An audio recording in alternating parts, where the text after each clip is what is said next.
Artemis ये एक ऐसा मिशन है जिसको कि GOAT का टैग मिला हुआ है, यानी greatest of all time mission. क्योंकि ये एक मिशन है जो कि इंसान को सिर्फ चांद पर ही नहीं ले जाएगा, बल्कि चांद पर इंसान की कॉलोनीज को बनाएगा।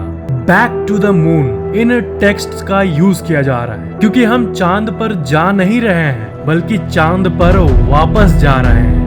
बैक टू द मून 1968 से लेकर 1972 के बीच में अमेरिका ने 9 मैन्ड मिशन लॉन्च किया था, यानी ऐसे चांद वाले मिशन जिसमें अंदर ह्यूमन बैठा हो, ह्यूमन यात्री जो कि स्पेस पर जा रहा हो। जिसमें से 6 मिशंस सक्सेसफुली इंसान को चांद पर लैंड कराया, जो कि थे Apollo 11, Apollo 12, Apollo 14, Apollo 15, Apollo 16, Apollo 17, Apollo 8 और उसके बाद हुए अपोलो 10।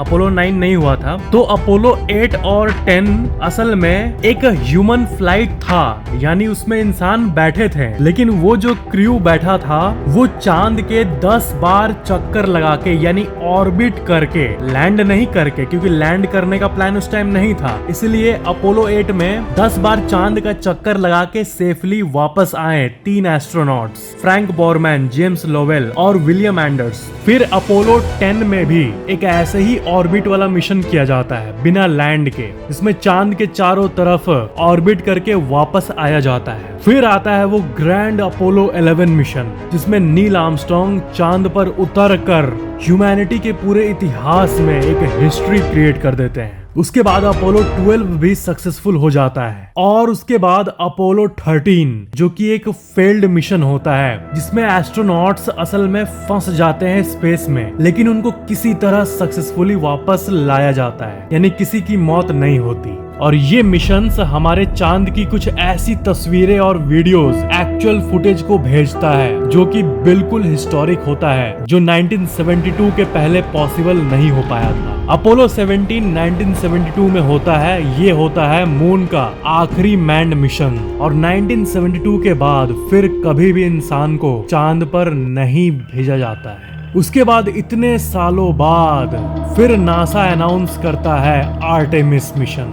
आर्टेमिस एक सीरीज का नाम है जिसमें मल्टीपल मिशंस होंगे, और जो आर्टेमिस 1 है, यानी इस सीरीज का पहला मिशन, ये होता है साल 2022 में। जी हाँ, साल 2022 में आर्टेमिस 1 किया जाता है, लेकिन ये बस एक टेस्ट मिशन होता है। यानी ये जो आर्टेमिस का सीरीज होने वाला है पूरा, उसमें जो सबसे पहला मिशन है ये 1, इसमें बस टेस्टिंग की जाती है नई टेक्नोलॉजी को जो कि नासा ने डेवलप किया है। ये एक अनक्रूड मिशन होता है, यानी इसमें कोई क्रू नहीं रहता है। अगर ऐसा होता तो आप लोगों को पता चल जाता, लेकिन ऐसा कुछ हुआ नहीं। ये एक अनक्रूड मिशन था और एक मून ऑर्बिटिंग मिशन था, यानी एक्चुअल में अब फिर से इंसान को भेजने के पहले का एक रिहर्सल, एक वार्म अप मिशन कह सकते हैं। आर्टेमिस 1 एक मार्क हो जाता है, एक पहचान हो जाता है कि अब नासा वापस इंसान को चांद पर भेजने वाला है। 5-6 दशक के बाद ऑलमोस्ट नई टेक्नोलॉजी, नया स्पेसक्राफ्ट जिसका नाम है ओरायन,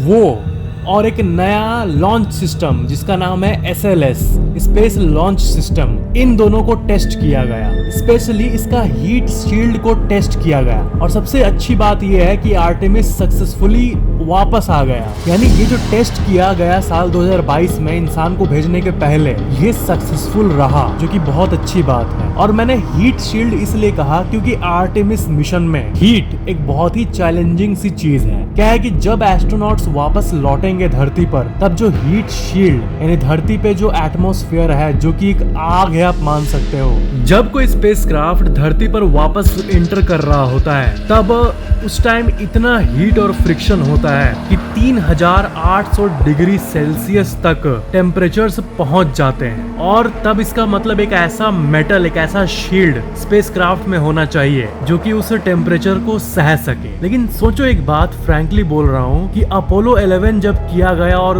उसके बाद इतने सारे मिशंस किए गए, आज से 5 दशक पहले ये सारी चीजें सक्सेसफुल रही, यानी तभी हीट वाले सिस्टम को सॉल्व कर दिया गया था। क्योंकि सारे एस्ट्रोनॉट्स सेफली लैंड किए थे और किसी की भी मृत्यु नहीं हुई थी। लेकिन उसी टेक्नोलॉजी को और बेहतर बनाया जा रहा है ताकि जो रिस्क फैक्टर होता है यानी रिस्क परसेंटेज होता है वो कम हो जाए। तो आर्टेमिस कुछ ऐसा होगा। आर्टेमिस को लॉन्च किया जाएगा नवंबर 2024 में और इसका नेम कहूँ तो वो आर्टेमिस 2 होगा, क्योंकि 1 वाला तो टेस्ट मिशन था और आर्टेमिस 2 होगा एक शेड्यूल्ड क्रूड मिशन जिसमें क्रू होंगे। लॉन्च होने के बाद बूस्टर्स रॉकेट से अलग हो जाएंगे। उसके बाद स्पेसक्राफ्ट धरती का एक ऑर्बिट लगाकर सीधा चांद की ओर निकल जाएगा। लेकिन अपोलो मिशन और आर्टेमिस में फर्क ये रहेगा कि चांद पर पहले से ही एक ऑर्बिटर रहेगा जिसका नाम है गेटवे, और ये जो स्पेसक्राफ्ट है जिसमें धरती से चांद तक जाएंगे क्रू, वो स्पेसक्राफ्ट सीधा गेटवे में जाके फिट हो जाएगा यानी डॉकिंग होगा। और फिर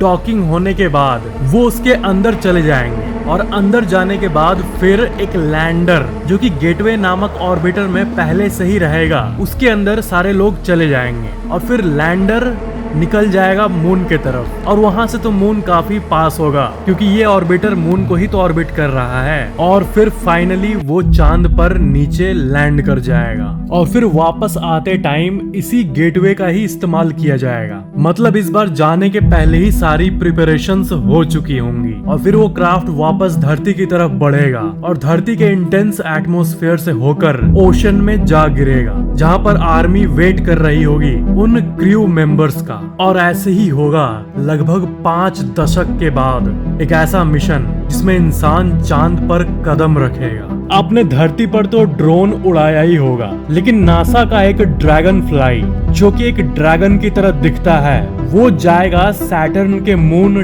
टाइटन मून पर, जो कि इस सोलर सिस्टम का दूसरा सबसे बड़ा चांद है। नासा का ड्रैगन फ्लाई मिशन टाइटन जो कि अपने में एक पूरी दुनिया है, एक ऐसी जगह जहां पर लाइफ के भी होने के चांसेस बहुत ज्यादा है। सैटर्न के इस मून को आइसी मून कहा जाता है क्योंकि यहाँ पर बहुत मात्रा में आइस मौजूद है। ड्रैगन फ्लाई नासा का एक मल्टी रोटर व्हीकल होगा जिसके पास 8 रोटर होंगे और बिल्कुल धरती के एक ड्रोन की तरह ये दूसरे प्लेनेट पर जाएगा। टाइटन का जो एटमॉस्फेयर है वो धरती के एटमॉस्फेयर से 4 गुना ज्यादा डेंस है, 4 गुना ज्यादा उसका घनत्व है। टाइटन के एटमॉस्फेयर को ये रीड करेगा और वहाँ पर जो लिक्विड रिजर्वॉयर्स है उनकी भी ये स्टडी करेगा और वहाँ पर पास्ट में कोई लाइफ रहा है कि नहीं या फिर अभी कोई लाइफ है कि नहीं इस पे भी जांच करेगा। नासा के associate administrator for science Thomas Zurbuchen ने ये कहा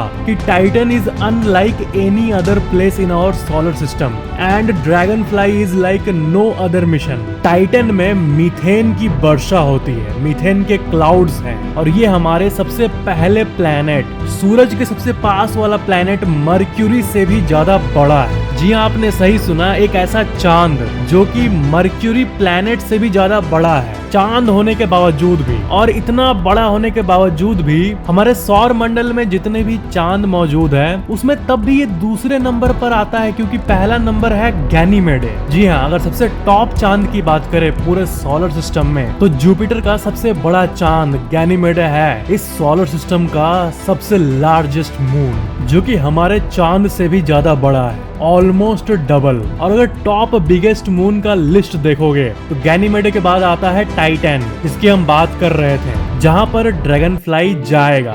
गैनीमेडे जुपिटर का मून है इसलिए इतना बड़ा है और जो टाइटन है वो सैटर्न का मून है और सैटर्न भी काफी बड़ा है। फिर थर्ड नंबर पर जो कैलिस्टो आता है वो भी जुपिटर का मून है। फोर्थ नंबर पे आईओ जो मून है वो भी जुपिटर का है। फिफ्थ नंबर पर आता है हमारा मून, जी हाँ वही हमारे अर्थ का मून। सिक्स नंबर पर आता है यूरोपा जो कि फिर से जुपिटर का मून है। जुपिटर इतना बड़ा प्लेनेट है कि उसका 95 मून मौजूद है। जी आपने सही सुना, 95। वैसे हमारे मंगल ग्रह का भी 2 मून है धरती के पास एक ही मून है, लेकिन मंगल के पास 2 मून है, जिसमें से एक का नाम है फोबोस और दूसरा का नाम है डेमोस। नासा ने एक और अच्छी बात कही है कि ये जो आर्टेमिस मिशन का जो गेटवे बनाया है इन लोगों ने, यानी जो ऑर्बिट करता रहेगा मून का हमेशा, एक ऐसा गेटवे जो कि एक स्टेशन की तरह होगा, तो वो असल में एक ऐसा लूनर ऑर्बिटर होगा जिसको सिर्फ नासा ही यूज नहीं करेगा, बल्कि नासा अपने सारे पार्टनर एजेंसीज जैसे कि इसरो,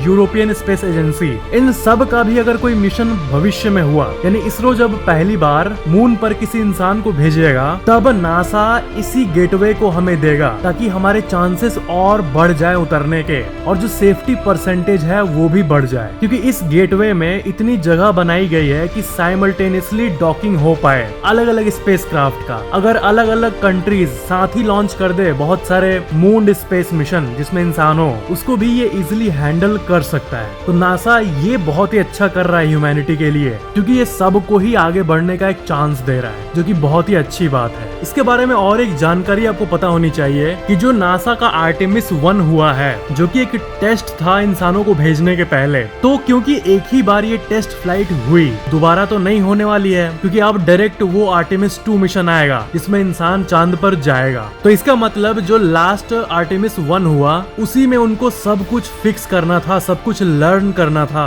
कुछ भी अगर कंसर्न अराइज हो रहा है, कुछ टेक्निकल ग्लिचेस आ रही हैं, तो उनको फिक्स करना था ताकि आर्टेमिस 2 रेडी हो जाए। तो अच्छी बात यह है कि आर्टेमिस 1 सक्सेसफुल रहा और ऐसा कोई ग्लिच रिपोर्ट नहीं किया गया नासा के द्वारा जिससे आर्टेमिस 2 को डिले किया जाए या फिर कोई बाधा आए। तो ये अच्छी बात है कि जो इसका पार्ट 1 था वो अच्छे से सक्सेसफुल रहा। वीडियो पसंद आया तो वीडियो को लाइक जरूर करना और चैनल को सब्सक्राइब करके बेल आइकन जरूर ऑन कर लेना।